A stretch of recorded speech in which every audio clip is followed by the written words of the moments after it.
오늘은 사도행전 33번째 시간 수레에서 세례까지라는 제목으로 하나님 말씀을 증거하겠습니다. 여러분, 그 사막에도 늘 건조한 것은 아니고 가끔씩 소나기와 같은 비들이 내릴 때가 되면 이게 좀 낮은 지형에 움푹 패여 있는 그 웅덩이에 일시적인 웅덩이가 이렇게 형성되기도 한다고 합니다. 그러면 이제 그 물 웅덩이에서는 짧게는 몇 시간, 길게는 며칠 정도의 또 다른 짧은 어떤 생명의 세계가 열린다는 것이죠. 신기한 건 그 물 웅덩이가 생기자마자 땅 속에서 숨어 있었던 요정새우라든가 등등 갑각류라든가 미생물이라든가 이런 것들이 폭발적으로 나타나기 시작한다는 거예요. 이게 도대체 무슨 일인가? 평소에는 완전히 메말른 그 땅, 아무 생명도 없을 것 같은 그 땅에 이런 생명들이 어디서 이렇게 나오는 것인가? 보니까 이 비밀은 그 보이지 않는 그 땅 속에 숨어 있는 알들에 있다는 것이죠. 그래서 이제 마른 땅 속 또 모래 틈 속에 오랫동안 죽은 듯 기다리던 생명이 물이 쏟아지는 바로 그 순간을 아주 짧게 이용을 해서 일제히 깨어나는 그런 어떤 자연 현상들이 있다는 거예요.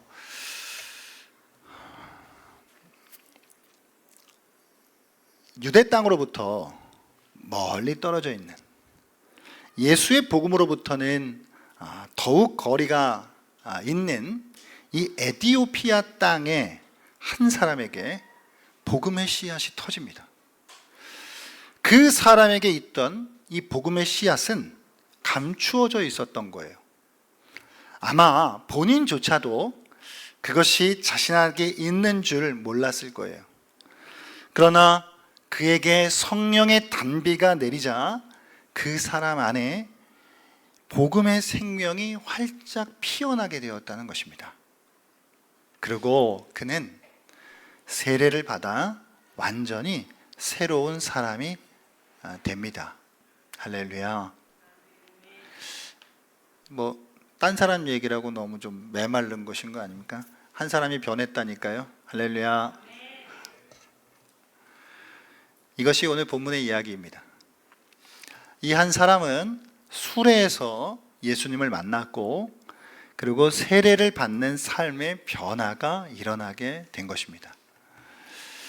오늘 이 사람에게 일어난 이 변화가 오늘 이 말씀을 나누는 저와 여러분 가운데 모두 임할 수 있기를 주의 이름으로 간절히 축복하며 소망합니다.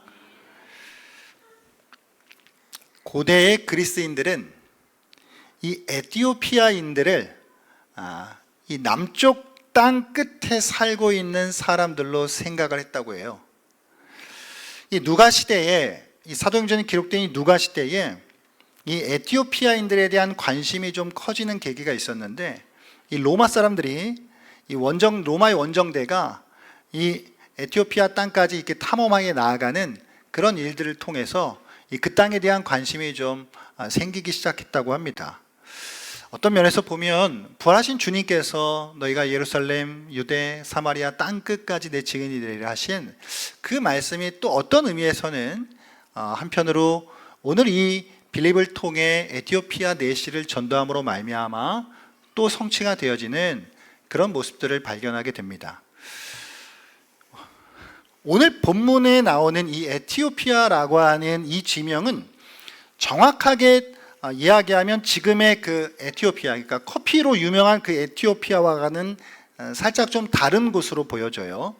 그보다는 조금 더 북쪽에 위치해 있는 지금의 수단일 것이다 라고 학자들은 입을 모읍니다. 당시 에티오피아 왕은요, 저만 들리는 건가요, 이 소리가? 아니죠? 네. 당시 에티오피아 왕은 태양의 아들로서 숭배가 되었다고 그래요. 태양의 아들이에요. 드라마 제목도 아니고. 이게 너무나 신성한 인물로 여겨진 거예요. 이 왕이, 에티오피아 왕이. 그러니까 너무 신성한 존재니까 이 왕실 직무 같은 거, 이 왕실 업무는 신성한 존재가 할 게 아니에요. 대신 누군가가 해야 돼요. 그게 보통 왕의 어머니인 왕대비가 그 일을 대신 맡아서 했다는 거예요. 그리고 그 왕대비에게 간다게라고 하는 칭호를 이제 주었다는 것입니다.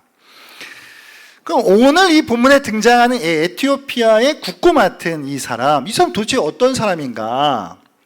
그 간다게의 이제 내시 관리인이라고 하는데, 이 사람은 아마도 하나님을 섬기는 이방인이지 않았을까라는 좀 생각이 듭니다. 흔히 내시들은 고대 때부터 상당히 최근까지도 이 근동에서 왕실 관리인으로 이제 일했단 말이죠. 이 내시가 예루살렘에 왜 왔느냐? 예배하러 왔다는 거예요. 그러니까 이게 정황을 살펴보게 되면 이 사람이 유대인인지 아니면 유대인으로 개종을 한 사람인지 이방인인지 알 수는 없지만, 정확하게 알 수는 없지만 적어도 하나님을 경외하는 사람이구나 라고 하는 정도는 우리가 짐작을 할 수 있습니다. 그러니까 자신의 능력 하에서 최선을 다해서 하나님을 섬겼던 사람이겠구나 라고 우리가 이제 생각이 되어지는 것이죠. 이 내시는 아마도 절기 축제 중 하나인 그 축제 절기를 지키기 위해 예루살렘에 방문했던 것으로 보여져요. 그리고 그 절기 행사를 이제 마치고 자기의 수레를 타고 이제 집으로 돌아가게 되는 것입니다. 이 내시는 아마도 재력이 좀 있었을 것이니까 당시에 좀 쉽게 구하기 쉽지 않은 그런 이제 성경 두루마리들을 이제 어느 정도 가지고 있었던 것 같아요. 그 성경 두루마리를 이제 읽으면서 아마 이게 헬라어로 번역된 성경일 가능성이 크죠. 그러니까 그 성경을 이제 읽으면서 본국으로 이제 돌아가고 있었다라고 하는 것입니다. 그러니까 이 사람은 평소에도 늘 하나님의 말씀을 가까이 하고 있었던 사람인 까닭에 수레를 타고 가면서도 그냥 주변 풍경이나 보고 갔던 것이 아니라 하나님의 말씀을 진지하게 묵상하고 있었다라고 할 수 있는 것이죠. 그런데 이제 오늘 빌립이 오직 성령의 명령에 순종하면서 길을 떠나고 성령에 민감하게 반응하면서 행동하는 걸 보게 돼요. 오늘 본문 26절부터 40절까지 안에서만 봐도 빌립이 완전 성령과 함께 하는구나 라고 하는 걸 볼 수 있는데, 이를테면 26절 말씀 보시게 되면요, 26절 주의 사자가 빌립에게 말하여 이르되, 아마 이 주의 사자는 성령으로 보여집니다.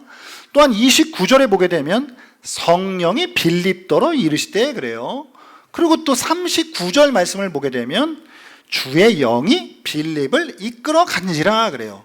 그러니까 지금 빌립은 시작부터 끝까지 그 과정 모든 순간순간마다 성령에 민감하게 반응하고 이끌림을 받고 있다라고 할 수 있는 것이죠. 여러분, 이 사도행전 8장 이제 우리가 이제 보고 있어요. 이제 7장까지 스데반의 이야기가 끝나고 이제 9장으로 넘어가면 그 유명한 사도 바울 이야기가 이제 나오게 되는 것이고, 이 8장에 빌립에 대한 이야기가 있는 것인데, 이 빌립에 대한 이야기는 크게 두 개예요. 하나는 사마리아 전도한 이야기, 두 번째 거는 이 내시 전도한 이야기. 요게 이제 두 개거든요. 이 두 개 이야기가 약간의 차이가 있어요. 앞선 이야기는 사마리아 전도 이야기는 사마리아 성 전체 사람들을 대상으로 한 좀 더 넓은 의미에서 이제 복음 전도였다라고 볼 수 있고, 그런데 오늘 이 본문은 한 사람에게 집중을 해요. 이 한 사람에게 모든 초점이 맞춰져 있습니다.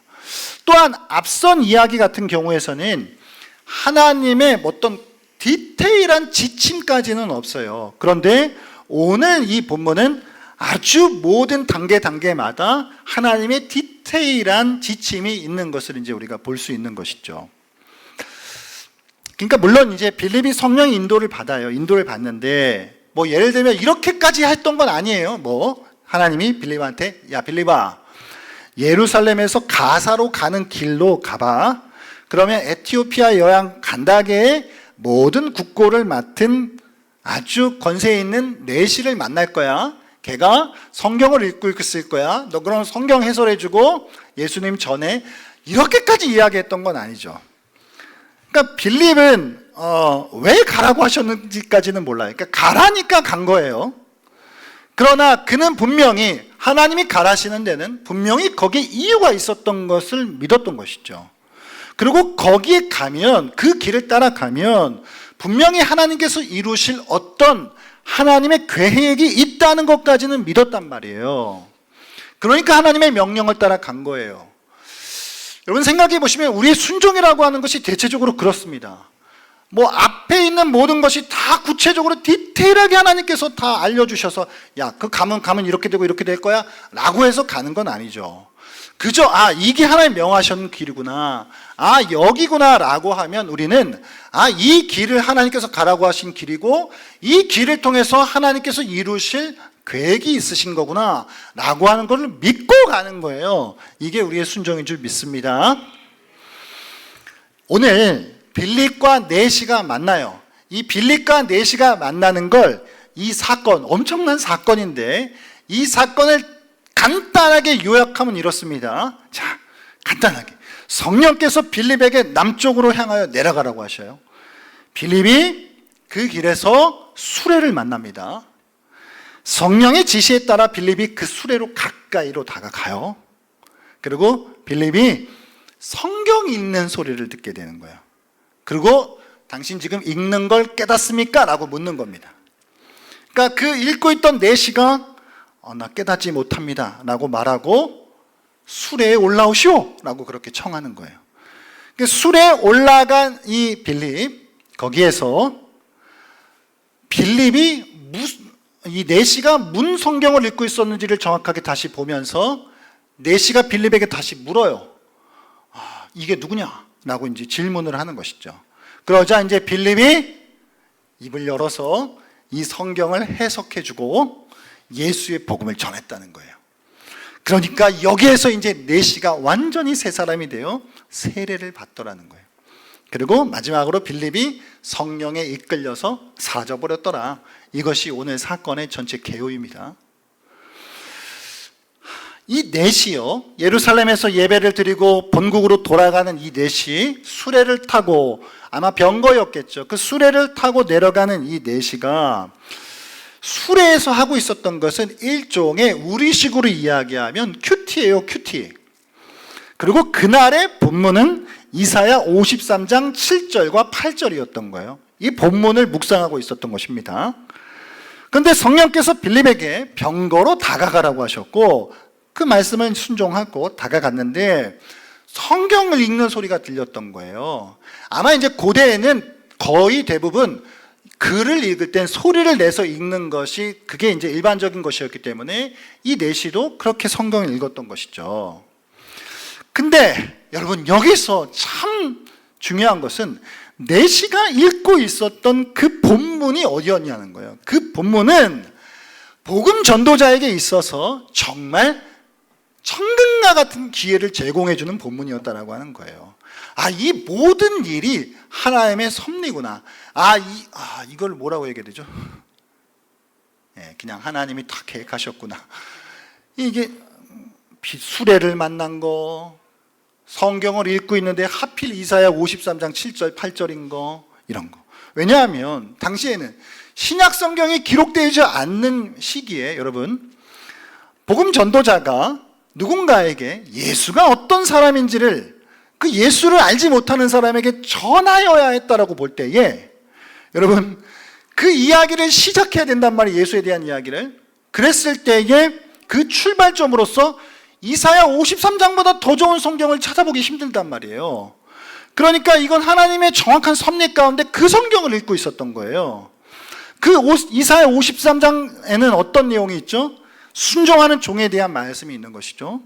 죄를 위하여 희생 제물로서 자신의 목숨을 드린 사람, 많은 사람들의 죄를 짊어짐으로써 그들을 의롭게 하시는 사람에 대한 말씀이 있었던 것인데 그게 바로 누구였어요? 답은 정해져 있잖아요. 그냥 모르면 예수님이 하시면 되게 예수님이었어요. 그러니까 한마디로 빌립은 내시에게 예수님에 대한 이야기를 꺼낼 수 있는 최적의 상황을 만났다, 이렇게 할 수 있는 것이죠. 그리고 빌립이 해설해주는 이사야의 말씀을 통해 내시는 예수 그리스도의 복음을 받아들이는 거예요. 아마도 내시에게 있어서는 성경의 오래된 비밀이 열리게 되는 그런 시간이었을 거예요. 풀리지 않던 의문들이 말끔히 해결되는 시간이었을 거예요. 이사야의 몇 구절이 이 내시에게는 거룩한 씨앗이 되었단 말입니다. 그리고 그 씨앗이 발아하여 세례를 받는 완전히 새 사람이 되는 복음의 열매가 맺게 된 것입니다.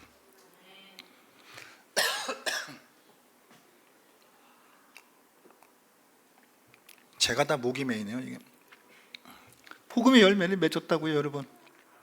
남 얘기라고 이제 기쁘시죠?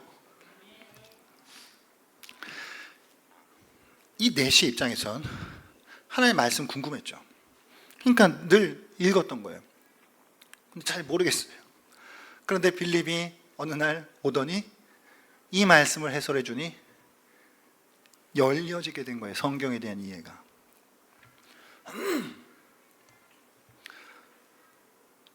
여러분, 우리가 성경을 다 이해해야 예수님 만날 수 있는 건 아니죠.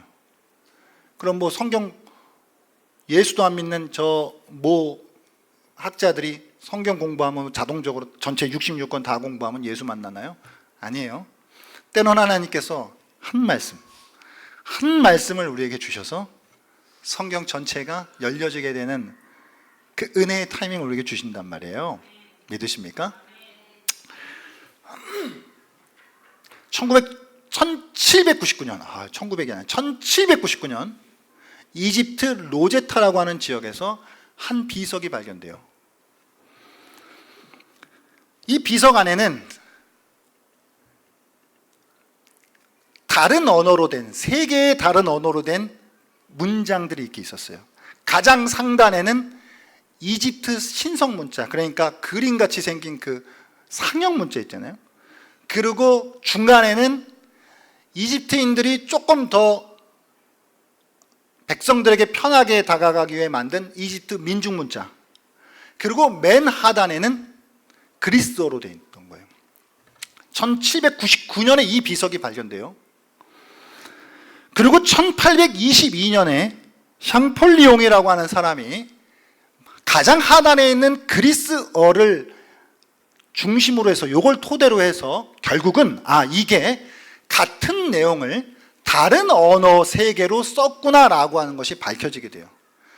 그러니까 이 사건은 이집트 문화를 이해하는 데 있어서의 전환점이 돼요. 그러니까 5000년 이집트 문명이 알려지게 되는 열쇠가 된다고요. 이 한 비석이. 왜냐하면 그 전까지는 이 상형 문자, 여러분 한번 보세요. 집에 가서 이집트 상형 문자 어떻게 생겼나? 이건 뭐 어떻게 상상도 안 돼. 이게 무슨 말이야? 그러니까 이집트 이 문명에 대한 역사가 이게 글자가 해석이 안 되니까 이집트를 연구하는 사람들한테 이게 늘 비밀에 묻혀 있는 거예요. 그런데 이 로제타 스톤이라고 하는 비석이 하나 딱 발견되고, 그때부터 여기서 이 상형 문자가 해석이 되면서 그 이후에 이집트 문명에 대한 엄청난 정보들이 쏟아지게 되었다라고 하는 것이죠. 그 한 비석이 이집트 문명을 해석한 엄청난 열쇠를 열어준 거예요. 내시는 평소에 하나님의 말씀을 아마 자주 읽었을 거예요, 여러분. 충분히 그럴 수 있겠죠. 그런데 그날 이사야 53장을 읽고 있었어요. 그리고 빌립을 통해 그 본문이 해석됩니다. 나아가 여기서 내시는 예수 그리스도를 만나게 돼요. 내시에게 있어서 53장 7절 8절 말씀은 그의 삶을 완전히 바꾸어낸 인생의 말씀이 되는 거예요. 할렐루야. 아마 이 내시가 이사야 53장 7절 8절을 잊을 수 있었을까요? 그의 삶을 완전히 바꿔낸 이 말씀을. 이 내시에겐 바로 그 한 말씀이 된 거예요. 사랑하는 여러분, 하나님께서는 저와 여러분에게도 그 한 말씀을 허락해 주실 줄 믿습니다. 성경 전체를 이해할 수는 없어도 우리가 정말 우리에게 주시는 그 한 말씀을 통해 성경을 보는 눈이 달라지고 예수 그리스도를 보게 되는 시야가 열리게 되는 그런 말씀들을 하나님은 우리에게 주실 거라는 말이에요. 할렐루야. 언제요? 저도 잘 모르겠습니다. 하나님이 정하신 때예요. 다시 말씀드립니다. 사도행전 8장은 두 개의 이야기가 되어 있어요. 하나는 사마리아 전도, 하나는 에티오피아 내시 전도. 어떤 차이가 또 있냐면 앞에 사마리아 전도는 빌립이 전도를 하니까 성경 보셨죠? 표적과 능력이 많이 나타나더래요. 막 신기한 일들, 막 귀신이 떠나가고 막 사람이 고쳐지고 막. 그런데 오늘 에티오피아 내시아에 전도할 때에는 그런 기적과 능력에 대한 이야기는 하나도 없어요. 다만 성경을 읽고 해석해 주는 매우 평범한 일만 있을 뿐이에요. 하나님은 때로는 표적과 치유와 같은 놀랍고 귀한 일들을 행하시죠. 필요하면 행하셔요. 그러나 우리가 기억해야 하는 건 그게 유일한 방법은 아니에요. 사실 어쩌면 그보다 더 귀한 방법은 하나님이 우리에게 말씀을 깨닫게 하시는 것입니다. 말씀을 깨닫게 되면 어쩌면 표적과 기사 이상의 놀라운 변화의 역사가 일어난다는 것이죠. 사랑하는 여러분, 우린 때론 너무 눈에 보이는 증거를 구하고 있진 않나요? 그러나 주님은 오늘 우리에게 이렇게 말씀하실 수 있어요. 읽어라 라고 말합니다. 그래서 이 말씀을 읽는 매우 평범한 일상 속에 하나님이 찾아오시는 겁니다. 바로 그 말씀이 돼요. 그래서 우리는 첫 번째, 먼저 말씀을 읽어야 돼요. 읽어야 됩니다. 내시는 말씀을 자주 읽었을 거예요. 수레는 그의 큐티의 장소였어요.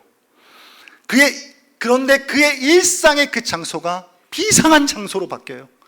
그의 평범했던 그 자리가 매우 특별한 자리로 변화가 됩니다. 사랑하는 여러분, 우리 말씀을 읽어야 돼요. 말씀을 읽는 것이 일상이 되어야 해요. 그러면 저도 모르고 여러분도 모르지만 하나님이 정하신 때에 뜻밖의 시간이 찾아올 줄 믿습니다. 두 번째는 마음을 여셔야 돼요. 내시는 수레로 다가온 빌립을 수레 위로 올라오라고 청해요. 여러분, 수레는 그만의 공간입니다. 수레를 연 건 내시가 마음을 연 거예요. 그렇게 열린 수레, 그렇게 열린 마음 가운데 성령이 강력히 임하셨던 거예요. 그래서 그 수레는 성전이 돼요. 하나님을 만나는 거룩한 성전이 됐다는 거예요. 사랑하는 여러분, 우린 마음을 열어야 돼요. 누구에게? 성령께 마음을 열어야 해요. 성령께서 말씀을 깨닫게 하시도록 우리는 성령께 마음을 열어드리고 우리가 읽는 그 말씀을 우리 안에 깨닫게 해주시기를 의지하며 나아가야 합니다. 성령께서 그렇게 열린 마음들 가운데 강력히 임하실 줄 믿습니다. 세 번째는 질문을 던지라는 거예요.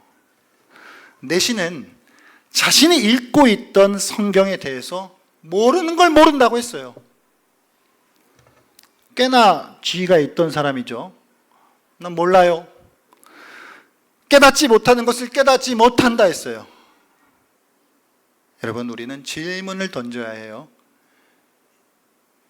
저는 한국 사람이고 저는 한국에서밖에 살아서 잘 모르지만 이상하게 한국 사람들은 질문 던지는 걸 어려워해요. 뽀록 날까봐. 아니, 전문 용어를 떴어요. 내 실력이 뽀록 날까봐 이 질문을 잘 안 던져요.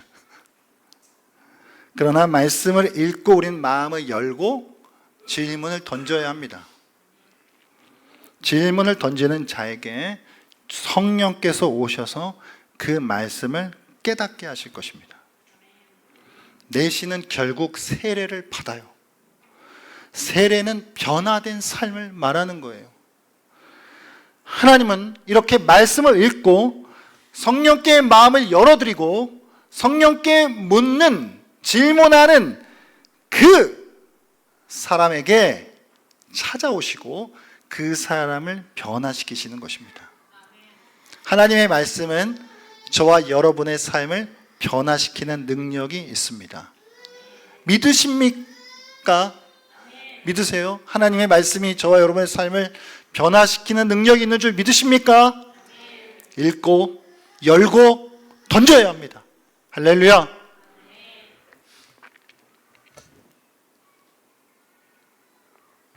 그러면 누군가가 저에게 이렇게 얘기하실 수도 있죠.